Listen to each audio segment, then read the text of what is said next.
এভাবে আড়াআড়ি করতে হবে 5 ভাগ, আড়াআড়ি করতে হবে 5 ভাগ। ঠিক আছে, আমি ফ্রি হ্যান্ডে করছি, একটু বেশ কম হতে পারে, তোমরা স্কেল দিয়ে সুন্দরভাবে করবে। এখন এটা 30টা ভাগ হয়ে গেছে। কিভাবে দেখো, আমরা দৈর্ঘ্য বরাবর নিয়েছি 6 ঘর আর প্রস্থ বরাবর আমরা নিয়েছি 5 ঘর, তাহলে 5 আর 6 গুণ করলে 5 6 30। ঠিক আছে, তাহলে এখানে 30টা ঘর আছে, প্রতিটা ঘর হচ্ছে পুরো বাগানটার ক্ষেত্রফল 30 বর্গ মিটার, 30টা ভাগ করছি, তাহলে একটা ভাগে প্রতিটা ঘরের যে ক্ষেত্রফল সেটা হচ্ছে 1 বর্গ মিটার। ঠিক আছে, 1 বর্গ মিটার। এখন দেখো, এই বাগানের এত অংশে ফল চাষ করা হয়েছে, তাই না? ফল চাষ করা হয়েছে, তাহলে ফল চাষ করা হয়েছে, আমরা লিখব ফল চাষ করা হয়েছে হচ্ছে তোমার 30-এর কত অংশ? 30-এর 5-এর 3 অংশ, 30-এর 5-এর 3 অংশ। ঠিক আছে, হিসাব করলে আমরা কত পাবো? দেখো, 30 এর মানে হচ্ছে গুণ, তাহলে আর এখানে হচ্ছে 5-এর 3, 30কে 5 দিয়ে ভাগ করলে আমরা পাবো 6, 6কে 3 দিয়ে গুণ করলে আমরা পাবো 3 6 18 ভাগ।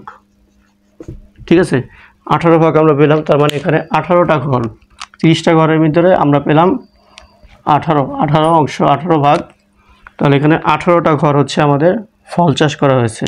ঠিক আছে, তাহলে এখানে আমরা ফল লিখে দিতে পারি, অথবা আমরা টিক চিহ্ন দিয়ে দিতে পারি, টিক চিহ্নগুলো হচ্ছে ফল,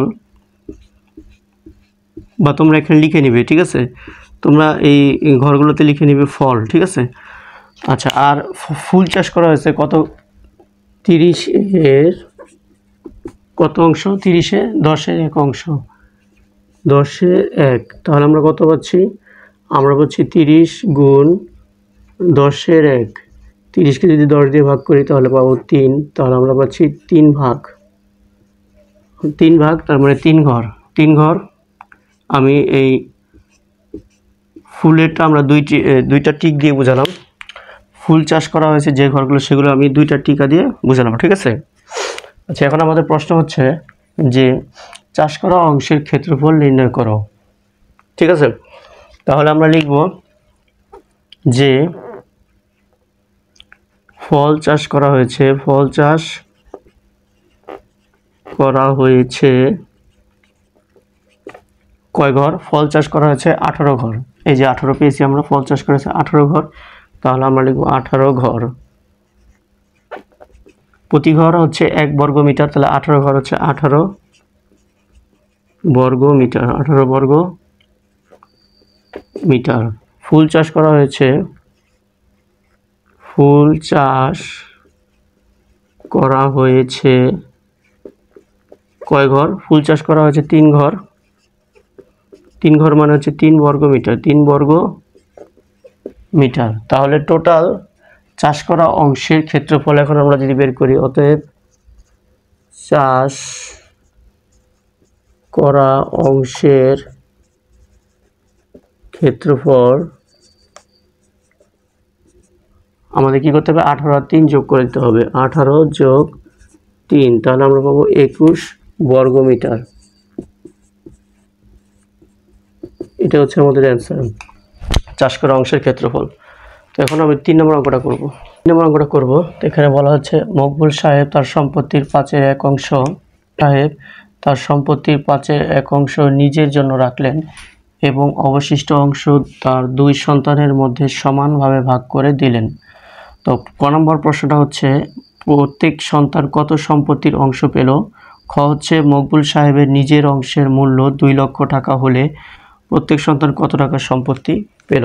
তো যাই হোক, আমাদের মকবুল সাহেবের যে সম্পত্তি আছে সে সম্পত্তিকে আমরা গ্রিডের মাধ্যমে প্রকাশ করব। ঠিক আছে, বা একটা আয়তর মাধ্যমে প্রকাশ করলাম। যেহেতু বলা আছে মকবুল সাহেব তার সম্পত্তির 5-এর অংশ 5-এর 1 অংশ নিজের জন্য রাখলেন, তাহলে এটাকে আমরা 5 ভাগে ভাগ করব, 1 2 3 4 5। 5-এর 1 অংশ যেহেতু নিজের জন্য রাখলেন, তাহলে একটা ঘর আমরা লিখব নিজের জন্য, নিজের জন্য 1 ঘর, 5-এর 1, 5 ভাগের 1 ঘর। ঠিক আছে, এরপরে বলছে অবশিষ্ট অংশ তার 2 সন্তানের মধ্যে সমানভাবে ভাগ করে দিলেন। অবশিষ্ট কয় ঘর আছে? 1 2 3 4, 4টা ঘর 2 সন্তানের মধ্যে যদি ভাগ করে দেয়, প্রথম 2টা পাবে সন্তান 1, দ্বিতীয় 2টা পাবে সন্তান 2।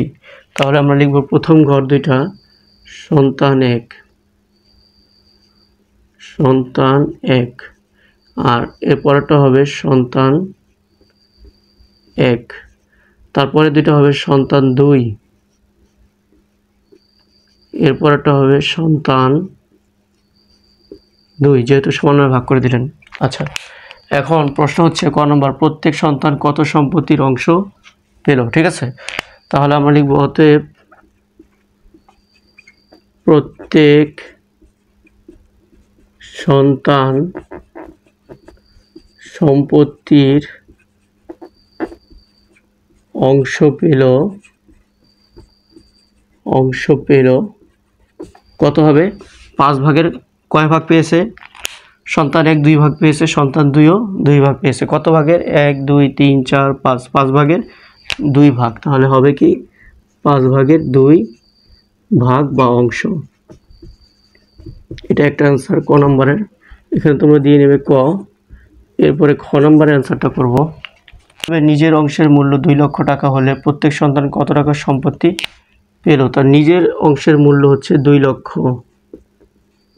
লক্ষ টাকা। ঠিক আছে, তাহলে প্রত্যেক সন্তান কত টাকার সম্পত্তি পেল? তাহলে আমরা লিখব প্রত্যেক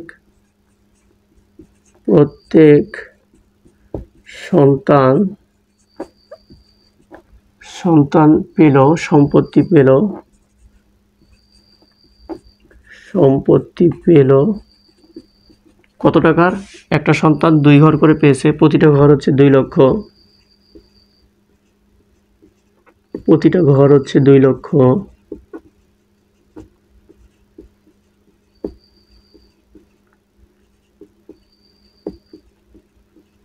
তাহলে একটা সন্তান 2 ঘর করে পেয়েছে, তাহলে প্রত্যেক সন্তান পাবে কত? 2 লক্ষ যোগ 2 লক্ষ।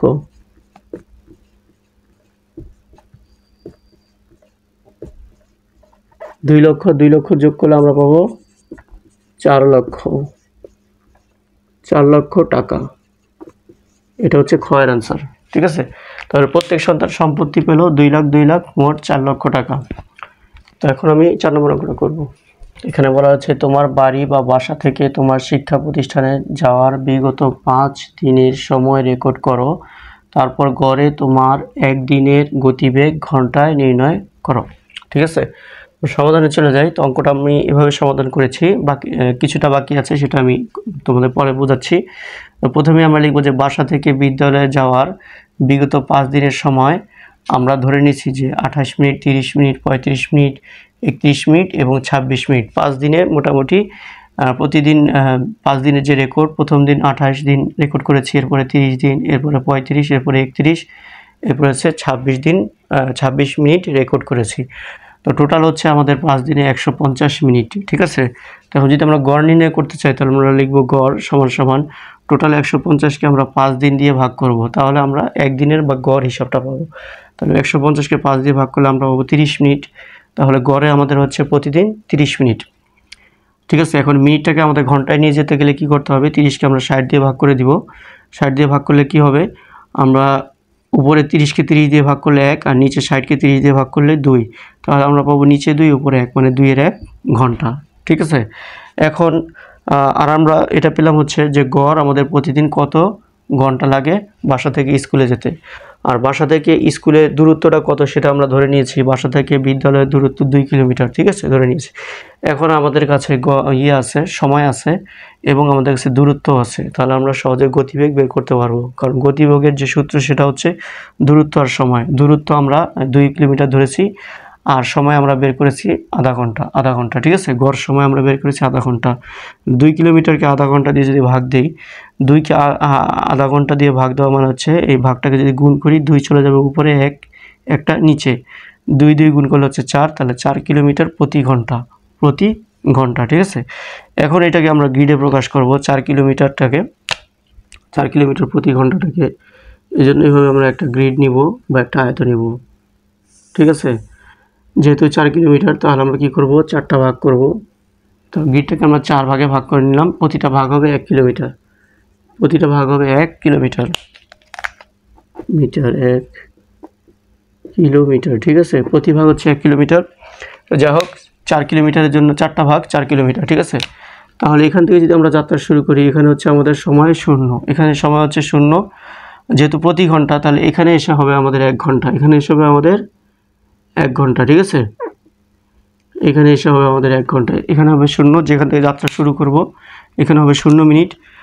4 কিলোমিটার দূরত্ব অতিক্রম করার পরে আমরা অতিক্রম করব 1 ঘন্টায়, যেহেতু 4 কিলোমিটার প্রতি ঘন্টা, তাহলে এখানে হবে শুরুতে হবে 0 এবং শেষে হবে 1। তো মাঝখানে যে ঘরগুলো আছে সেগুলো আমরা চিহ্নিত করি। প্রথম ঘর হবে টোটালটা যেহেতু 1, 0 থেকে 1, টোটালটা যেহেতু 1, তাহলে প্রথম ঘরটা হবে, যেহেতু এখানে 4টা ঘর আছে তাহলে 4 লিখব, 4। আর যদি 1 ঘর হিসাব করব তাহলে 4-এর 1 ঘর। দ্বিতীয় ঘরটা হবে 4 ঘরের 2 ঘর। তৃতীয় ঘরটা হবে 4 ঘরের 3 ঘর। আর শেষেরটা 1 আর শুরুরটা 0। তো এই হচ্ছে আমাদের গ্রিডের, এভাবে আমরা প্রকাশ করব। তো আশা করি তোমরা বিষয়গুলো বুঝতে পেরেছো, খুবই সহজ। আর তোমরা যারা আমার চ্যানেলটি এখনও সাবস্ক্রাইব করো না, তারা সাবস্ক্রাইব করে ফেলো, কারণ এর পরবর্তী যে সমস্যাগুলো আছে ইনশাল্লাহ আমি ধারাবাহিকভাবে সমাধান নিয়ে আসবো। তো তোমরা ভালো থাকবে, সুস্থ থাকবে, এই কেমন এখানে বিদায় নিচ্ছি। আসসালামু আলাইকুম।